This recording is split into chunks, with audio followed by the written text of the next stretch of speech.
बिस्मिल्लाहिर्रहमानिर्रहीम। अस्सलाम वालेकुम नादरीन, आप यूट्यूब चैनल देख रहे हैं। मैं इमरान ख़ान हूँ। नादरीन, दोनों तरह की ख़बरें हैं, पाकिस्तान के अंदर से भी और पाकिस्तान के बाहर से भी। लेकिन सबसे पहले जो सबसे इम्पॉर्टेंट ख़बर है वो ये है कि चाइना ने फ़ौरन अपने शहरियों के लिए एक वार्निंग जारी की है। और जो ईरान में मौजूद है उनके शहरी, उनके लिए ये कहा गया है कि वो या तो ईरान को छोड़ दें या अपने आप को महफूज मकामात पर मुंतकिल करें। ये हदायत या हुक्मनामा जारी किया गया है चाइना की जानिब से, और ये इस साल में दूसरी मरतबा ऐसा हुआ है। इससे पहले चाइना ने इस किस्म की वार्निंग 27 फरवरी को जारी की थी इसी साल में, जबकि 28 फरवरी को अटैक हो गया था ईरान के ऊपर। इसराइल और अमेरिका की जानिब से अटैक हो गया था 28 फरवरी को। ये हम सबको याद है अच्छी तरह।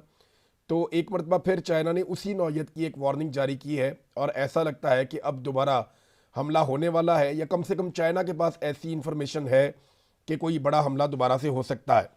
अमेरिका खित्ते में अपनी ताकत को बहुत ज़्यादा बढ़ा रहा है। 2003 के बाद पहली मरतबा अमेरिका के बहरी बेड़े इतनी बड़ी तादाद में खलीजी ममालिक के आसपास मौजूद हैं।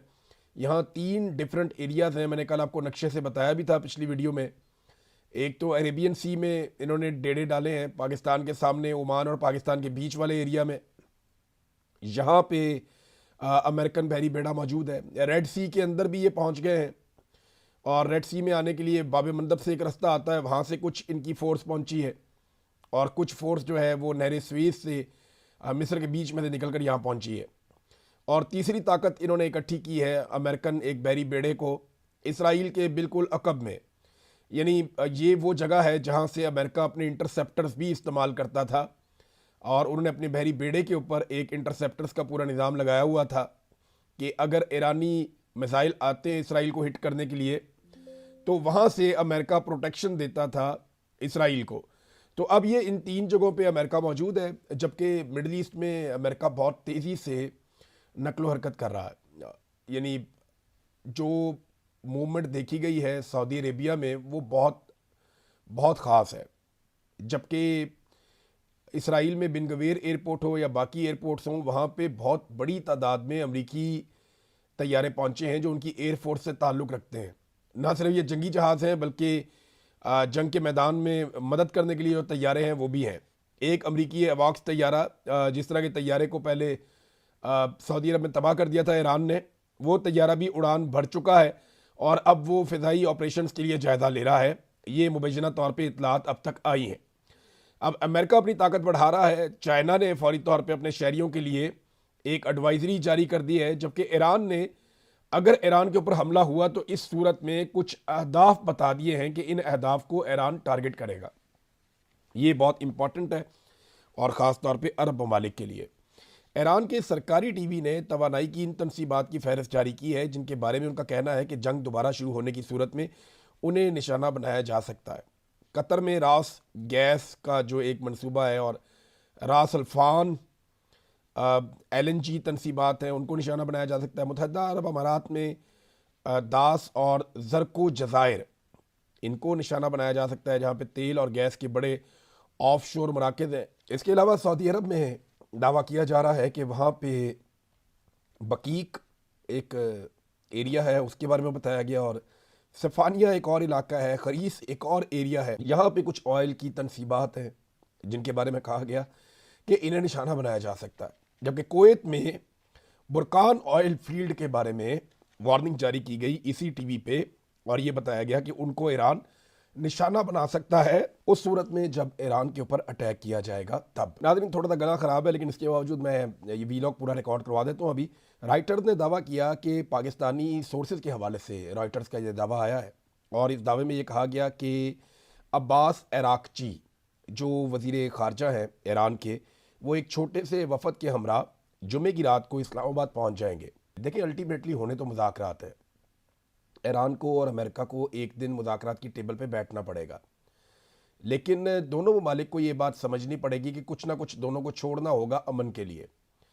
ईरान को कोई ऐसा रास्ता निकालना पड़ेगा जिसमें उसकी इज्जत भी रहे, उसकी बका भी रहे, और उसके लोगों की जो है उनके जज्बात भी मजरूह ना हो, और अमेरिका को भी कोई फेस सेविंग मिल जाए। जबकि अमेरिका को भी कुछ ना कुछ ईरान को ऐसा देना पड़ेगा जिसके नतीजे में डोनाल्ड ट्रंप की थोड़ी सुबकी ज़रूर हो जाएगी, लेकिन कुछ ना कुछ फेस सेविंग उन्हें भी मिल जाएगी। तो बीच का रास्ता निकालना पड़ेगा, बड़े बड़े मसाइल का हल निकल आता है। यहाँ पे अल्टीमेटली एक दिन इन्हें बैठना पड़ेगा। लेकिन अगर अमेरिका को ये लगता है कि वो ताकत के बलबूते पे सारे हथियार यहाँ पे इकट्ठे करके ईरान से एक तरफा सरेंडर करवा देगा, तो ये इसके लिए फिर एक नई मुसीबत बन जाएगी। ईरानियों का रिकॉर्ड है कि वो ऐसे सरेंडर नहीं करते और ये ईरानी बार बार कह चुके हैं। बहरहाल मुज़ाकरात के लिए अगर तो ये आ रही है टीम तो बड़ी अच्छी बात है। इराक़ची पाकिस्तान में आ रहे हैं, फिर अमेरिकन भी आ जाएंगे और मुज़ाकरात दोबारा से शुरू हो जाएंगे। लेकिन पाकिस्तान ने बदकिस्मती से दूसरा हफ्ता है इस्लामाबाद रावलपिंडी को बंद किया हुआ है। ये खबर भी रॉयटर्स ने दी है।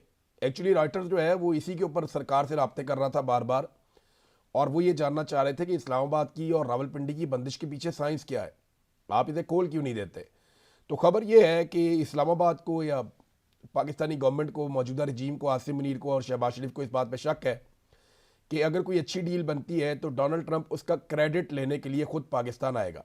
और हो सकता है डोनाल्ड ट्रंप ने किसी मौके पर इन्हें कोई आसरा करवा भी दिया हो, क्योंकि डोनाल्ड ट्रंप ये बहुत अच्छी तरह से जानते हैं कि अगर मैं ये कहूँगा कि मैंने पाकिस्तान आना है तो आसिम मुनीर और शहबाज शरीफ दुगनी मेहनत करेंगे और ज़्यादा जोर लगाएंगे। तो अब इस्लामाबाद और पिंडी को बंद रखा हुआ है। ये जनाब अली दूसरा हफ्ता शुरू हो गया है, लिहाजा सिक्योरिटी का ऐसा इंतजाम इन्होंने किया कि कोई भी छोटा सा वाकया ऐसा ना हो जाए जिसके बाद अमेरिकन ये वजह बना दें कि जनाब डोनाल्ड ट्रंप ने आना था तो यहाँ पे सिक्योरिटी रीजन की वजह से डोनाल्ड ट्रंप नहीं आए। और इससे पहले जो है वो इसी किस्म की बातें की गई थी जेडी वेंस के हवाले से भी, जब वो दूसरी मरतबा आना चाह रहे थे कि जनाब सिक्योरिटी के मामला आते हैं, और ये डोनाल्ड ट्रंप ने खुद भी एक स्टेटमेंट दिया हुआ था।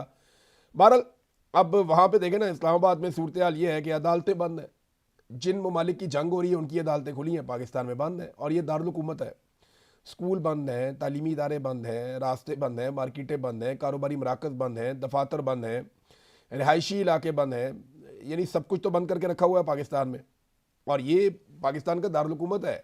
जब दारुल हुकूमत बंद है तो फिर आप समझेंगे इसका असर जो है वो पूरे मुल्क के ऊपर पड़ता है। और ये कोई अच्छा पाकिस्तान का मैसेज नहीं जा रहा कि आप एक ऐसी मीटिंग करवाना चाह रहे हैं जिसके अंदर आपने अमन कायम करना है, और आपकी अपनी हालत यह है कि आपने अपना दारुल हुकूमत बंद किया हुआ 1 हफ्ते से ज़्यादा हो गया, और आप अपने दारुल हुकूमत में सिक्योरिटी के मामलात को कंट्रोल कर नहीं सकते। दुनिया की सिक्योरिटी के मामलात को आप कंट्रोल करने जा रहे हैं, और हालात इनके ये हो गए कि छोटी सी बात से चिढ़ जाते हैं। यहाँ पे मैं आपको एक खबर देता हूँ। मैं खुद भी ये खबर सुन के मैंने जब पढ़ी तो मैं हैरान हो गया कि ये किस लेवल पे पहुँच गए हैं। खबर ये बताती है कि एक साहब है, उन्होंने बेचारे ने एक मजाक कर दिया, यानी तरनौल फाटक भी आपने हुरमुज़ बना हुआ है, इस किस्म की उन्होंने बात कर दी कि ना ये फाटक खुलता है तो ना आपने हुरमुज़ खुलती है। अब एक बेचारा सोशल मीडिया एक्टिविस्ट है, उसने ये बेचारे ने पोस्ट कर दी। अब पुलिस ने उसको जाके गिरफ्तार कर लिया कि जनाब मजाक उड़ा रहे हैं। वकील साहब हैं राजा इमरान साहब, वो कहते हैं कि इनके प्रोफेशन में या उनके पूरे करियर में पहली मरतबा ऐसा हुआ कि किसी शख्स ने सोशल मीडिया पर पोस्ट लगाई हो और उसके खिलाफ सेक्शन 144 की खिलाफ वर्जी करने का मुकदमा दर्ज कर दिया गया। 144 तो ये होता है ना कि आप हजूम इकट्ठा कर दें, क्योंकि इस्लामाबाद में वो कहते हैं जी सूरत हाल बड़ी नाजुक है, लिहाजा दफ़ा 144 हमने लगाई हुई है। तो ठीक है, आपने दफ़ा 144 लगाई हुई है, अच्छी बात है। लेकिन सोशल मीडिया पे एक आदमी ने पोस्ट की तो इसके ऊपर कह रहे हैं ये दफ़ा 144 की इसने खिलाफ वर्जी कर दी। ये वकील साहब कहते हैं कि मेरे तो अपने करियर में पहली दफ़ा मैंने ऐसी चीज़ देखी है, और वो भी बेचारे ने मजाक किया था। यानी तंज़ो मज़ाक भी अब आप पाकिस्तान में नहीं कर सकते, कोई शहरी कोई मीम भी नहीं बना सकता, कोई बात भी नहीं कर सकता, क्योंकि हुकूमत को बुरा लग जाएगा, हुकूमत पकड़ के बंदा अंदर कर देगी। तो अब ये जनाब मुकदमा दर्ज कर दिया और गैर मामूली सूरत हाल पैदा हो गई और बंदा गिरफ्तार भी कर लिया गया है। नादरीन, ये मज़ाहिया पोस्ट वाला मामला है। अब पाकिस्तान के अंदर क्योंकि हम आ गए हैं तो कुछ चीज़ें मैं आपके साथ शेयर करता हूँ। अगर कोई सोलर टैक्स नहीं देगा, यानी हुकूमत ने अजीबोगरीब काम कर दिया ना कि सोलर के सार्फिन के ऊपर अलग से टैक्स लगा दिया। वो नेट मीटरिंग वाला जो था, उनके मीटरों के ऊपर एक उनको बिल आता था, मीटर का किराया आता था उनको हर महीने। ये 1000 रुपया होता था, अभी लोग अपने बिल शेयर कर रहे हैं, कहीं पे ये 3000 से ज़ायद है, कहीं ये 4000 से ज़ायद है। ये क्या चल रहा है?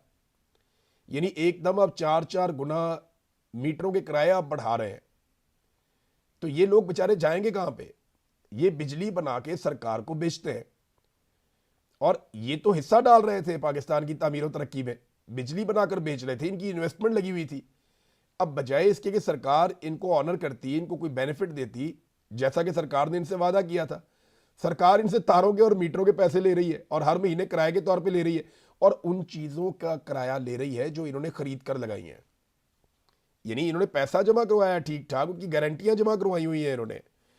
तो अब फर्ज करें अगर सोलर टैक्स जो हुकूमत लगाने जा रही है या जो कुछ भी हुकूमत कर रही है सोलर टैक्स के नाम के ऊपर, अगर कोई आदमी नहीं देता तो हुकूमत क्या करेगी? लोग सवाल पूछते हैं ना, हुकूमत क्या करेगी?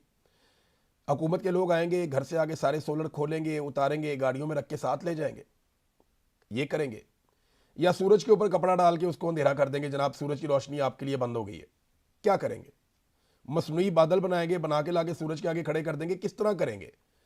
ये इंतहाई नामुनासिब है। या तो आप मुल्क के अंदर पूरी बिजली दे रहे हो, सस्ती बिजली दे रहे हो, तो फिर आप ये कहें जनाब आप अपनी बिजली पैदा नहीं कर सकते, क्योंकि आप अपनी बिजली पैदा करेंगे तो आप हमारी बिजली नहीं खरीदेंगे, हमने आपके लिए इजाफी बिजली बनाई हुई है और बहुत सस्ती बिजली हम आपको दे रहे हैं। या तो आप ये कर रहे होते, बिजली की कीमत आपने 4 गुना बढ़ा दी है, 1 यूनिट इस्तेमाल करते हैं 3 यूनिट के हम पैसे देते हैं, लोड शेडिंग उसके बावजूद हो रही है, और गवर्नमेंट ने खुद पॉलिसी बनाकर लोगों को मजबूर किया कि वो सोलर लगाएं। कई लोग तो बेचारे ऐसे हैं, ये कहते हैं जी अमीरों को हम निशाना बना रहे हैं। बहुत सारे ऐसे लोग हैं जिन्होंने अपने जेवर बेच के, अपना कीमती सामान बेच के, उन्होंने सोलर लगाए अपनी छतों के ऊपर कि चलो बिलों से तो हमेशा के लिए हमारी जान छूट जाएगी, कि हमें बिल नहीं देने पड़ेंगे। वो 25-30 साल का एक फार्मूला हमारे पास आ गया, हम बिल नहीं देंगे और इसको मेंटेन करके एक नए तरीके से चलेंगे। वो बेचारे जिन गरीबों ने लगाए हुए थे उनके सारे अरमान तोड़ दिए, उनकी जमा पूंजी भी खर्च करवा दी सोलर के ऊपर, और अब उन्हें डबल पैसा पड़ रहा है। सोलर पे अलग पड़ गया, सरकार अलग से उनकी जेब काटने के लिए आ गई है। इमरान खान साहब के बेटों ने कुछ इंटरव्यूज दिए, मैं उसके बारे में भी बात करता हूं, लेकिन उससे पहले गंदम की खरीदारी का वक्त आ गया। निजी कंपनियां कुछ खरीदारी के लिए सामने आई हैं, मगर अभी तक की जो कार्रवाई डाली जा रही है ना, मेरी कुछ किसानों से बात हुई है, उससे ऐसा लगता है कि हुकूमत और माफिया मिलकर किसान की कमर तोड़ने वाले हैं। ये मैं वक्त से पहले खबरदार कर रहा हूं, मैंने पिछले साल भी बताया था कि ये किसान को बहुत बड़ा डैमेज करने वाले हैं, और पिछले साल इन्होंने किसान को डैमेज कर दिया था। इस साल किसान बड़ी मुश्किल से खड़ा हुआ है, क्योंकि सैलाब की वजह से उसकी जमा पूंजी पहले ही ज़ाया हो गई थी, और बड़ी मुश्किलों से कर्जे पकड़ के उधार लेके किसान ने अपनी गंदम लगाई हुई है, और अब उसको लूट मार करने का जो टाइम आ गया है, ऐसा लगता है कि किसान की कमर तोड़ देंगे माफिया और हुकूमत मिलके। मगर अपोजिशन इस सारी सूरत में गायब है।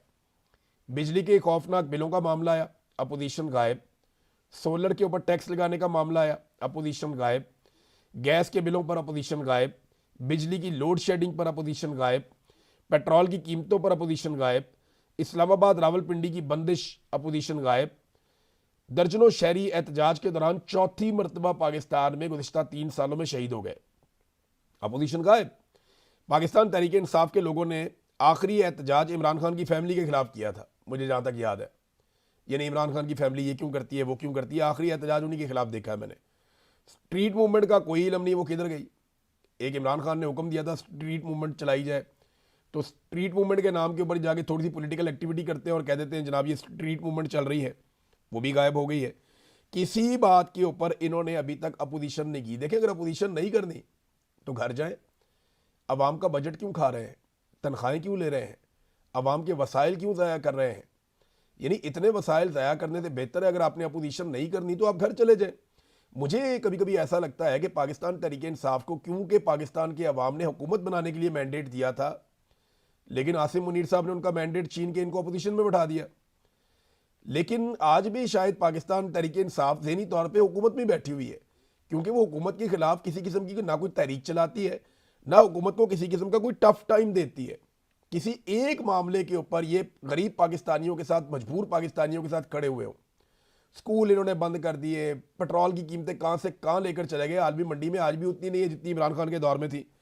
सारा कुछ इन्होंने करके देख लिया, जो इन्होंने अवाम का कचूमर निकालना था इन्होंने निकाल दिया, लेकिन अपोजिशन खड़ी नहीं हुई। ये बहुत अफसोसनाक है। पाकिस्तान तहरीक इंसाफ की जिस तरह की अपोजिशन है ना, कोई भी हुकूमत होगी पाकिस्तान में वो दुआएं करेगी और कोशिश करेगी कि हमें इसी तरह की अपोजिशन मिल जाए। अब जरा इमरान खान साहब के बेटों की बात सुन लें। इमरान खान साहब के बेटों ने इंटरनेशनल मीडिया को एक मरतबा फिर इंटरव्यू दिया। उन्होंने कहा तकरीबन 4 साल हो गए हमने अपने बाप को नहीं देखा, हमारी उनसे बात तक नहीं होती। ईद पर हमारी थोड़ी देर के लिए वालिद से बात हुई थी। हमारी जब इमरान खान से बात हुई तब उन्हें आंख का शदीद मसला हो चुका था।